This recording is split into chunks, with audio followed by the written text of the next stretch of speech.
দেশের খবরে আপনাদের স্বাগত। সঙ্গে রয়েছে আমি অমৃতা। নজর রাখবো হেডলাইন্সের দিকে। ভোটের আগে ফের বদল রাজ্য পুলিশে। সরানো হলো কলকাতার ডিসি সেন্ট্রাল ইন্দিরা মুখোপাধ্যায়কে। আরও 4 পুলিশ কর্তা বদলিয়ে 11 জেলা শাসক বদল। এভাবে বাংলাকে নিশানা কেন? ফের তোপ তৃণমূলের। নাম ঘোষণা হতেই ভোট ময়দানে তৃণমূল প্রার্থীরা। বেলেঘাটায় প্রচার কুণালের, শ্যামপুকুরে শশী পাজা। বাড়ি বাড়ি প্রচার। 2029-এ দেশের প্রধানমন্ত্রী হবেন মমতা, দাবি কীর্তি আজাদের। বিচারাধীনে জট কাটাতে ফের বৈঠকে নির্বাচন কমিশন। সুষ্ঠু নির্বাচন করতে সঙ্গে ডিজিআইজির সঙ্গে বৈঠক। কবে প্রকাশ দ্বিতীয় তালিকা? উত্তর নেই নির্বাচন কমিশনের। ঈদের দিন রক্তের হোলি খেলব, দিল্লির উত্তমনগরে হুমকি উগ্র হিন্দুত্ববাদীদের। আতঙ্কে বাড়ি ছাড়ছেন মানুষ। দিল্লি হাইকোর্টে মামলা। মানবাধিকার সংগঠনের কাল সম্ভবত শুনানি। বিশেষ নিরাপত্তা দাবি ঈদগাহে। আসছে বিস্তারিত খবরে। রাজ্যের 19 জন আইপিএস অফিসারকে দায়িত্ব থেকে সরিয়েছে নির্বাচন কমিশন। 11 জন জেলা শাসককে সরিয়ে দেওয়া হয়েছে। নিচু তলার বেশ কয়েকজন পুলিশ কর্তাকেও সরিয়ে দিয়েছে কমিশন। এ নিয়ে তীব্র ক্ষোভ প্রকাশ করে তৃণমূল কংগ্রেস। আজ নির্দেশিকা জারি করে 19 জন আইপিএস অফিসারকে নতুন দায়িত্ব দিল নবান্ন। নাম ঘোষণা হওয়ার পরেই বেলেঘাটায় প্রচার শুরু করলেন তৃণমূল কংগ্রেস প্রার্থী কুণাল ঘোষ। বাড়ি বাড়ি প্রচার শুরু করেন তিনি। তার সঙ্গে ছিলেন স্থানীয় যুবকরা। কুণাল বলেন, বিজেপি দুর্নীতিবাজকে 2 জায়গায় প্রার্থী করেছে। নির্বাচনের প্রচারে নেমে পড়লেন বেলেঘাটা তৃণমূল কংগ্রেস প্রার্থী কুণাল ঘোষ। আজ সকাল থেকেই প্রচার শুরু করেন তিনি। নিজেই দেওয়াল লিখতে শুরু করেন। বাড়ি বাড়ি গিয়ে জনসংযোগ করেন তৃণমূল কংগ্রেস প্রার্থী কুণাল ঘোষ। প্রচারে গিয়ে তিনি বলেন, যারা দুর্নীতিতে জড়িয়ে তাদেরই কংগ্রেস, তৃণমূল ও অন্যান্য রাজনৈতিক দল থেকে নিয়ে গিয়ে আশ্রয় দিয়েছে বিজেপি। অসমের হেমন্ত বিশ্ব শর্মাও আকণ্ঠ দুর্নীতিতে জড়িয়ে। বাংলায় শুভেন্দু অধিকারীকে 2টো কেন্দ্রে প্রার্থী করেছে বিজেপি। তাকেও আশ্রয় দিয়েছে মোদির দল। বিজেপি পশ্চিমবঙ্গ, আসাম থেকে শুরু করে, মহারাষ্ট্র থেকে শুরু করে, কর্ণাটক থেকে শুরু করে বিভিন্ন রাজ্যে অন্য দলের যাদের বিরুদ্ধে দুর্নীতির অভিযোগ আনত, সিবিআই দাবি করত, গ্রেপ্তার দাবি করত, তাদেরকেই তো তারা দলে নিয়ে বড় বড় পদ দিয়ে বসে আছে। আজকে জোড়া আসন কাকে দিচ্ছে? তার নারদার ঘুষকাণ্ডের ভিডিও তো বিজেপির পার্টি অফিস থেকে প্রকাশ করা হয়েছিল, তৃণমূল তো প্রকাশ করেনি। তাহলে বিজেপি আসামে ওই হেমন্ত বিশ্ব শর্মা বা মহারাষ্ট্রে সারা দেশে যাদের বিরুদ্ধে কোটি কোটি টাকার অভিযোগ এনেছে, কেলেঙ্কারি বলেছে, অ্যারেস্ট দাবি করেছে, ভিডিও দেখিয়েছে, তাদেরই পরবর্তীকালে দলে নিয়েছে। ফলে বিজেপি বেশি প্রশ্ন করবেন না, পড়ে তো আছেন এদিক ওদিক সব দল বদলু কয়েকটাকে নিয়ে, নইলে পার্টির আছে কি? বেলেঘাটা একসময় ছিল বামেদের শক্ত ঘাঁটি। গত বিধানসভা নির্বাচনে সেখানে প্রার্থী হয়েছিলেন পরেশ পাল। এবার তাকে প্রার্থী করা হয়নি। আজ সকাল থেকে কুণাল ঘোষ এলাকায় প্রচার করতে থাকেন। দলীয় কর্মীদের সঙ্গে নিয়ে সাধারণ মানুষের সঙ্গে কথা বলেন তিনি। তার সঙ্গে ছিলেন স্থানীয় তরুণ ভোটাররা। এই প্রথম নির্বাচনী লড়াইয়ে নামলেন কুণাল ঘোষ। তিনি বলেন, বাংলার মানুষের স্বার্থে মমতা বন্দ্যোপাধ্যায়ের হাত শক্ত করতে নির্বাচনে লড়াই করছি। এটা আমার home ward, home constituency Beleghata. এখানে আমি ছেলেবেলায় ছাত্র রাজনীতি, বুথে বসা এজেন্ট থেকে শুরু করা, এইভাবেই দেয়াল লিখতাম। দেয়াল লেখা, বুথে বসা, এগুলো দিয়ে শুরু করা। ফলে হোম কনস্টিটিউয়েন্সিতে এই দায়িত্ব পেয়ে নিশ্চিতভাবে ভালো লাগছে। মাথার উপর মমতা দিয়ে আছেন, অভিষেক আছে, আর এখানে আমাদের বিধায়ক পরেশ পাল আছেন এবং আমাদের 8টি ওয়ার্ডের 8 জন কাউন্সিলর এবং দলের একাধিক সিনিয়র নেতা তারা রয়েছেন। তারাই আমাকে গাইড করবেন। এটা অন্য প্রশ্ন, সেটা হচ্ছে নন্দীগ্রামে পবিত্র করকে দাঁড় করানো নিয়ে আজকে সকালে দিলীপ ঘোষ বলেছেন যে যেহেতু নন্দীগ্রামে মমতা বন্দ্যোপাধ্যায় আর যাবেন না, কারণ ন্যাড়া বেলতলায় একবার যায়, পবিত্র বাবুকে টেনে নেওয়ার অর্থ হচ্ছে ওদের প্রার্থীর ঘাটতি আছে এবং সেই কারণে দিলীপ ঘোষ আত্মঘাতী গোল করছেন। 21 সালে যখন একের পর এক তৃণমূল থেকে নিয়েছিলেন, তখন মনে ছিল না যোগদান মেলা, দিলীপ ঘোষ রোজ হাতে করে পতাকা ধরাচ্ছে, স্পেশাল ফ্লাইট পাঠাচ্ছে, তৃণমূল থেকে নিয়ে যাবে। আজকে যখন বিজেপিতে থাকা মানুষরা বলছে বিজেপি বাংলার শত্রু, তারা তৃণমূলে চলে আসছে, তখন দিলীপবাবু, ও দিলীপবাবু তোমার কোন কোন জায়গা ব্যথা গো, কোন কোন জায়গা ব্যথা? কুণাল বলেন, বৈধ ভোটারের নাম যাতে বাদ না যায় তা নিশ্চিত করতে হবে নির্বাচন কমিশনকে। বিচারাধীন রয়েছেন যারা, তাদের তালিকা দ্রুত প্রকাশ করতে হবে। শেখ ইরশাদের রিপোর্ট, পূবের কলম ডিজিটাল। শ্যামপুকুরে প্রচার শুরু করলেন তৃণমূল কংগ্রেস প্রার্থী শশী পাজা। কখনো বাইকে চেপে, কখনো পায়ে হেঁটে প্রচার করেন তিনি। শশী পাজা বলেন, তৃণমূল কংগ্রেস 5 বছরের পরিসংখ্যানের ভিত্তিতেই প্রার্থীর নাম ঘোষণা করেছে। তৃণমূল কংগ্রেসের একটাই প্রার্থী, কোনো গোষ্ঠীদ্বন্দ্ব নেই। ভোট প্রচারে নামলেন রাজ্যের বিদায়ী মন্ত্রী ও শ্যামপুকুরে তৃণমূল কংগ্রেস প্রার্থী শশী পাজা। কখনো বাইকে চড়ে কখনো হেঁটে ভোট প্রচার করেন তিনি। সাধারণ মানুষের বাড়ি যান তিনি। এসআইআর এর প্রতিবাদ করেন তিনি। কখনো বিজেপি বিরোধী স্লোগানও দিতে দেখা যায় তাকে।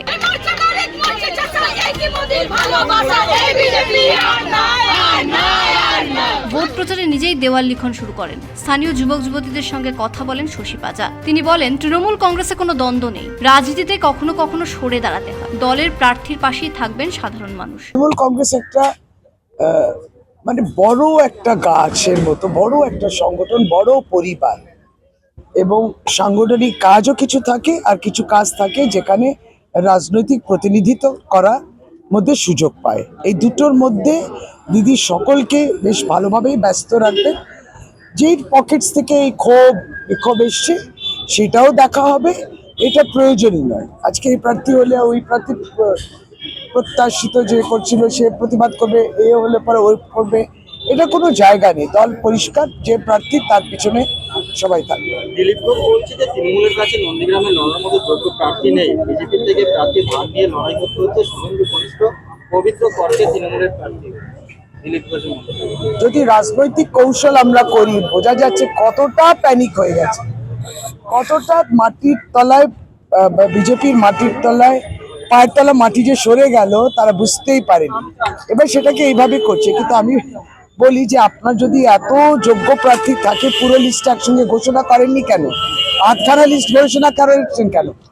তার মানে ওরা দেখছে তৃণমূল কংগ্রেস কোথায় কোথায় প্রার্থী দিতে পারলো না, কে ক্ষোভে ফেটে পড়ছেন, তাকে নেবেন প্রার্থী হিসেবে। এটাই অপেক্ষায় ছিলেন।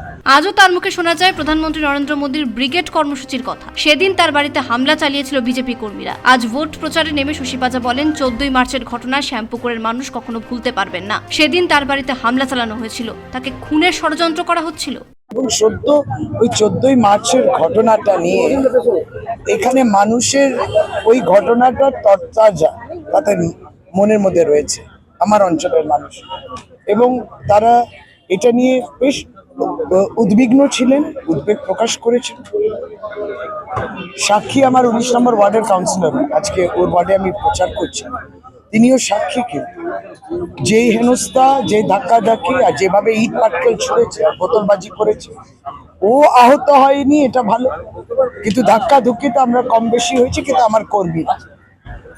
আর এইটাই কিন্তু একটা শ্যামপুকুরে একটা বড় ইস্যু হয়ে দাঁড়িয়েছে, যে যেভাবে হামলা করেছে। দেখুন, রাজনৈতিক লড়াই করতে পারে, কিন্তু বিজেপি হামলা, শারীরিক হামলা, এবং কোথায়? আমি কোনো বিজেপি কার্যালয়ে বসে নেই, আমি কিন্তু তৃণমূল কংগ্রেসের নিজের বাড়ির কার্যালয়ে বসে আছি। সুতরাং সেটা নিয়ে মানুষে এই জিজ্ঞেস করছে যে আপনি দিদি ভালো আছেন তো? রাজ্যের নারী ও শিশু কল্যাণ মন্ত্রী হলেন শশী পাজা। রাজ্যের শিল্প দপ্তরেরও দায়িত্ব রয়েছেন তিনি। তৃণমূল কংগ্রেস প্রার্থী বলেন, এই নির্বাচনে রাজ্যের মানুষ বিজেপিকে উপযুক্ত শিক্ষা দেবেন।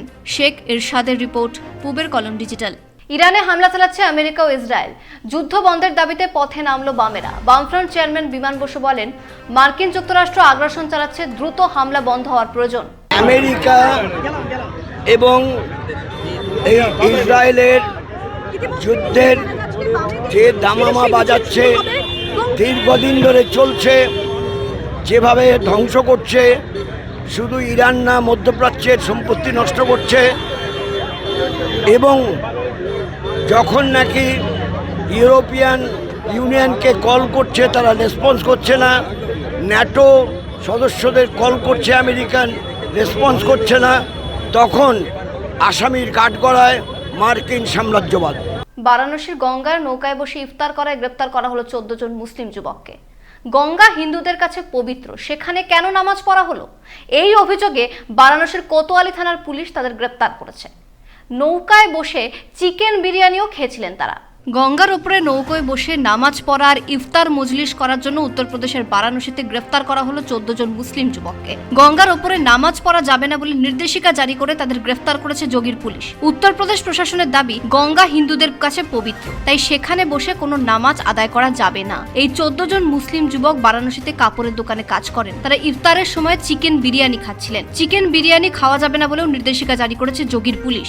যোগীর পুলিশ জানিয়েছে, লক্ষ লক্ষ হিন্দু গঙ্গা আরতি করেন। গঙ্গা পবিত্র স্থান তাদের কাছে। গঙ্গায় কেন বিরিয়ানি খাওয়ার পরে কাগজের খালি প্যাকেট ফেলে দেওয়া হলো তা নিয়ে প্রশ্ন তুলেছে যোগীর প্রশাসন। বারাণসীর কোতোয়ালি থানার অ্যাসিস্ট্যান্ট পুলিশ কমিশনার বলেছেন, আমরা খবর পেয়েছিলাম গঙ্গায় নৌকোয় বসে ইফতার পার্টি করা হয়েছে। চিকেন বিরিয়ানি খাওয়ার পর সেই প্যাকেট ফেলে দেওয়া হয়েছে পবিত্র গঙ্গার জলে। এজন্যই গ্রেপ্তার করা হয়েছে 14 জন মুসলিম যুবককে। এরপরই সোশ্যাল মিডিয়ায় সোচ্চার হয়েছেন অনেকেই। তারা বলেছেন, গঙ্গায় যখন কারখানার নোংরা আর বর্জ্য পদার্থ পড়ে তখন তার দায়িত্ব কে নেবে? কেন তাদের গ্রেফতার করা হয় না? গঙ্গায় যখন প্রতিমা নিরঞ্জন হয় তখন কি দূষণ হয় না? যখন মৃতদেহ ভেসে আসে তখন সরকার কি পদক্ষেপ নেয়? মুসলিমরা চিকেন বিরিয়ানি খেয়েছে বলেই যত দোষ, যত অন্যায়। রিপোর্টে দেখা যাচ্ছে গঙ্গায় প্রতিদিন 3000 মিলিয়ন দূষিত পদার্থ পড়ে।